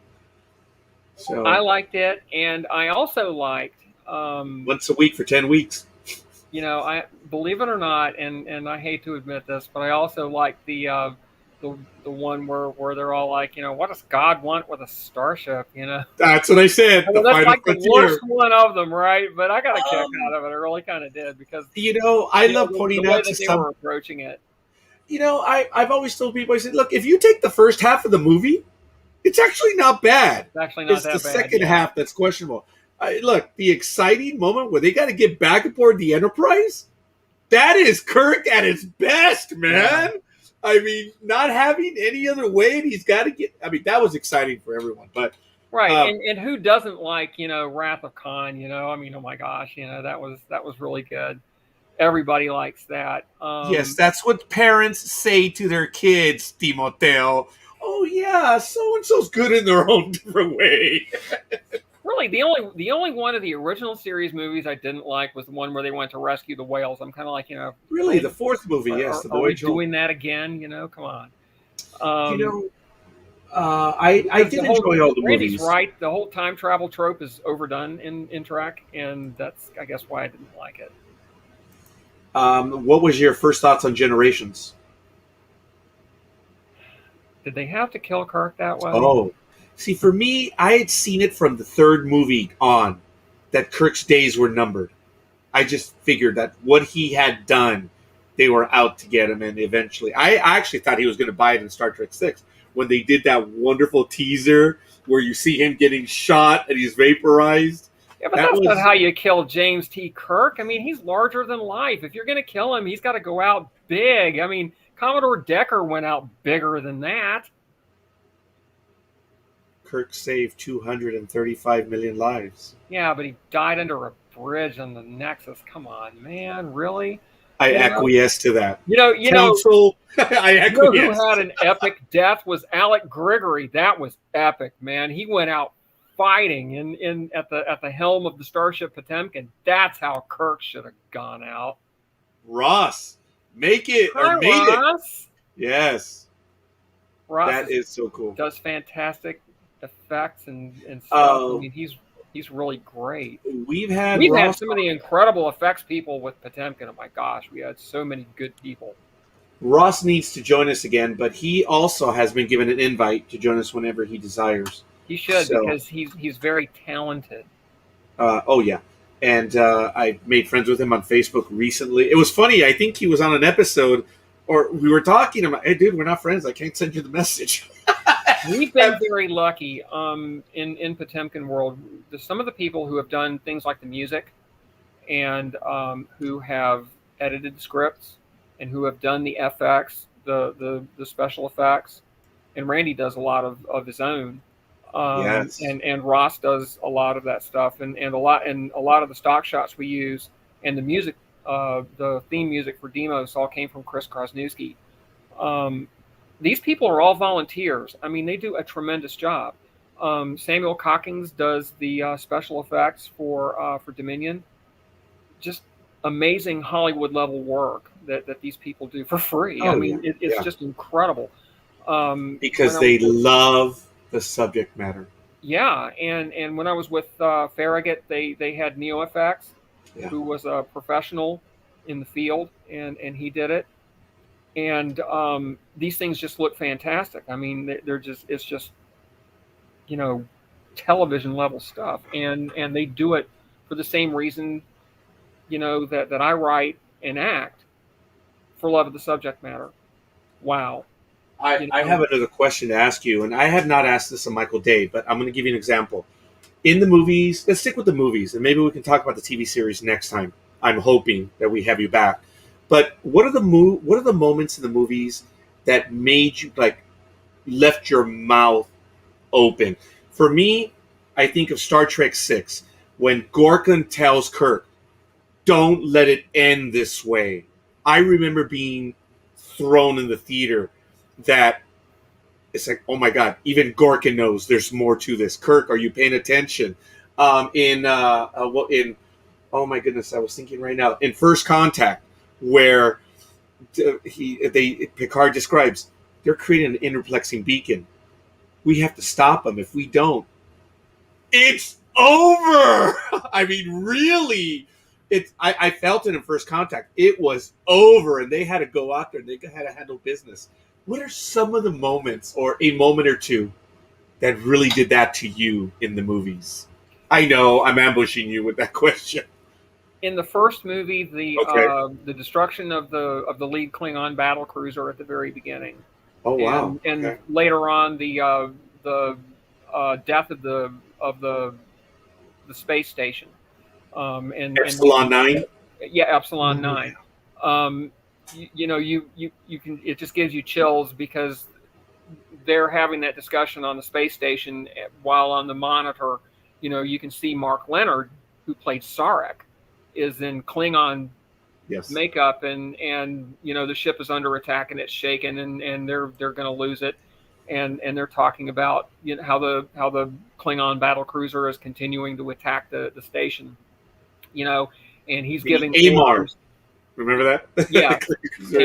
And he's giving orders, and then V'ger hits it with the last bolt, and they do everything that they can to stop that, and it comes and it hits them and takes this Katinga class battle cruiser away. And then at the end on Epsilon 9, V'ger is destroying the station, and it's being eaten up. And this young guy is still at his post, broadcasting the entire time, and telling the Starfleet command and the people on Enterprise are listening into this that we are under attack. We're under attack, and these people are going to die at their posts, right? And you're watching this happen. That was one of those kinds of moments. Or in Wrath of Khan, when they beam onto the space station, and everybody's dead, and you have McCoy walk in there, and the dead guy, falls on him. It's like a scene. I'm a big fan of the Dead Space series.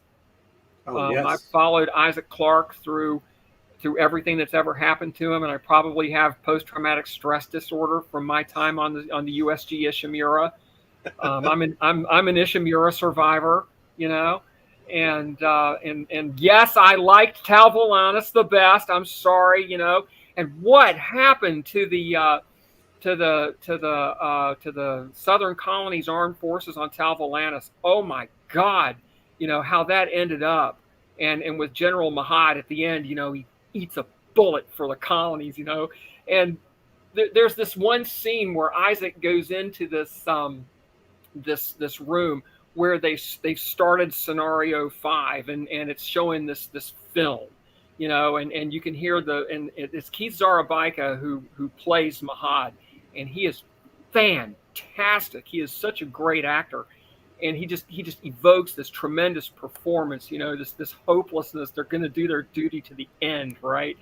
And Isaac walks into the room, and then this thing is playing, and it's this military film that's laying out how these people are how they're going to kill everybody on the planet to prevent the necromorph outbreak from getting off the planet. And you can just feel the desperation, and at the very in the prologue where you see Mahad is the last one alive, and he kills the last soldier and then shoots himself, and then the camera right before it cuts to the cut scene where it introduces Isaac back on Earth and starts the story, zooms in on the sovereign colony's flag flying in the icy wind of Talvalanus. I'm like, God, that's the kind of thing that just gets you, that kind of melodramatic moment. That's just huge. And that's what sucks me into Dead Space, into that universe, is that quality of storytelling. They're remaking Dead Space 1, and it's going to be awesome. I hope they stick with the original story, because the storytelling was fantastic. But in the Trek movies, it's those types of moments where you're experiencing the pain of the character, and what they're dealing with. In Generations, the Patrick Stewart is such a tremendous actor. He's trying to, project the pain of being with the legend Kirk as he dies, and that you can see that Stewart and Shatner were trying to make something out of a crap scene and just terrible writing in that scene, and they were trying to make something out of it. And it's those kind of moments that suck me in. The same guy who plays the crazy doctor in Back to the Future is a Klingon captain, in one of these things. He was fantastic. Yeah, yes, Ross, exactly. Star Trek 3 is they're standing there watching the Enterprise burn up. They're losing that ship, And Kirk has a moment of weakness, and he says, "My God, Bones, what have I done? What have I done?" The love of his life. He's killed. It was, yes. Life, because Enterprise was the love of his life. The thing that got him through the naked time. The duty of being the captain of the ship. Pulled him out of this, and the captain always had a first love. It's how he beat the Dolman's tears. He beats the Dolman's tears because the Enterprise infected him first, and now in that movie he's killed her. Wow. And Shatner did a great job of projecting that feeling. Yes, there's no doubt. Turn death into a chance. Yes, that's yes, Ross. That's classic. That's Trek. That's reaching out to that primal emotion in us all, and that's what it always. The best moments in Trek have always been that. Try trying to channel one of those moments into a 15-minute production. That's not easy. We try to do it. You've gotten close several times. Yeah, once or twice. You have. Yeah, well, we can debate that next time as to how many times. And I would love to talk about those episodes. We'll talk to Randy about maybe if we can show some of the footage, and we could spend some time talking about those. And before we meet again, I would like the episodes you want to discuss, because I think it's fair. And I would look forward to that. I really would, Victoria. Sure. And if we need to start a little bit earlier, maybe we can choose like a Friday or a weekend. Weekends are better for me because obviously I can sleep it off the next day. I don't have to be in court early the next morning. I know. The judge expecting me to be bright-eyed and bushy-tailed. That's the bad part. I've practiced in the circuit that I'm in for 20 years, and unfortunately I'm at a point now in my career where nearly all of the judges are people I either worked with, worked for, or trained as young lawyers, and they have certain expectations of me, and I've got to show up and bring my A game every time. We talked about that earlier. Yes, yeah, Ross is another one who thinks that I'm English, I guess. Well, Michael, I know we're going to have to follow up with you on some of those because we are getting way too close now. We've crossed those 15 minutes. Victoria, it has been a thrill. It's been a pleasure. And I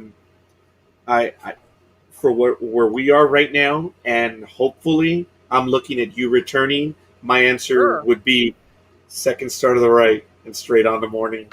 I think that would be so good. Just reach out to Michael and set it up. We will. I'm easy, and Michael and I have been friends for many years, and I'm always glad to step up and help out. And I have to tell you, some of this is my fault. He's mentioned you to me in the past numerous times, and then one thing or another, which is always one thing or another, we went in a different direction and whatever. But he said, "Look, she's coming on. That's it." And I was like, "Yeah, good, okay, great. It's gonna happen." So we were looking forward to it. But so much so that I was in my room at 6:00. Oh, I'm so embarrassed. Oh my goodness, I'm so sorry. That's the first time I missed my episode. Yeah. Yeah. Oh, stop it, Michael. Stop it. Anyway, wow. This 2 hours flew by fast. I'm sorry that you have to get up early tomorrow, but I thank you eternally. I respect and admire what you do. I thank you for spending time with us today, and I can't wait. I know there's some more stories there, and I can't wait to hear them. I don't think you can do this. I've been involved in doing these for about 9 years now, and I don't think you can be in this without having stories. Obviously, the best stories are people like Mike Bednar, or John Broughton, or Randy, or Gary and Randy Wrenn, Gary Davis and Randy Wrenn, who are the people who are the driving force and the creation behind these. But they are the driving force in creation. You've had a hand in it. You Yes. get to yes, there are stories there, and I appreciate you sharing that. That yes, they may have more, but even then, still from a different perspective. I want your perspective. Michael's already spilling the beans. He'll be back again. I still think there's water to draw out of that well, and Okay. I think we just exited the desert and we realized there's an oasis right here. So there's more to come, and I look forward to that. I'm glad to help out. Just have Mike reach out to me, and we'll set something up. Sounds great. Mhm. And thank you, Ross, for that. Thank you, Timoteo, and for all the other comments. I do apologize. All the likes, Steve, Michael, Thomas, Tony, and Jacob. Thank you. And of course, Victoria, what a pleasure. Thank you. I can't wait. Michael, dude, thank you. You are. Okay, I won't say it, but you were really involved in all this stuff. He Yeah, don't hates you it when I dare. call him the, yeah, the Don't you dare. such and such of the fan films. Mhm. So I won't say it right now. All right. Mike has been a producer in every series that I've been involved in. He's And, been a producer and contributor to many. I don't know if anyone has more credits than he does. That's the Probably reality. not. I don't think so, Michael. I think it's fair to say what I call you. And I don't mean that you're the progenitor or the creator. I mean you are that godfather to the family. You Mhm. are. And that's the way I meant it. I don't mean you as a creator. I mean for everything that you've done and do. Yeah, I still do some. Yeah. Not as much as I used to, but Yeah, whatever. mhm. It's all right. I'm Okay. working on other things. I know you are. Well, folks, we did get one more like. I want to get to that person right now, and that's Ross. Thanks, Ross. All right, Michael, why don't you go ahead and take us away on this one? You began it, so why don't you go ahead? No. I'll lose the entire audience forever. Oh, no one will come back. No. Do I stutter? Yeah, I guess I do. I stuttered through Michael. Michael, take us away. You started this. Let's end this. Yeah, I'd like to thank everyone for coming out. Thank Victoria. Thank Roger. And I am looking forward to Victoria coming back again. And we would just like to say, see you next time. Everyone.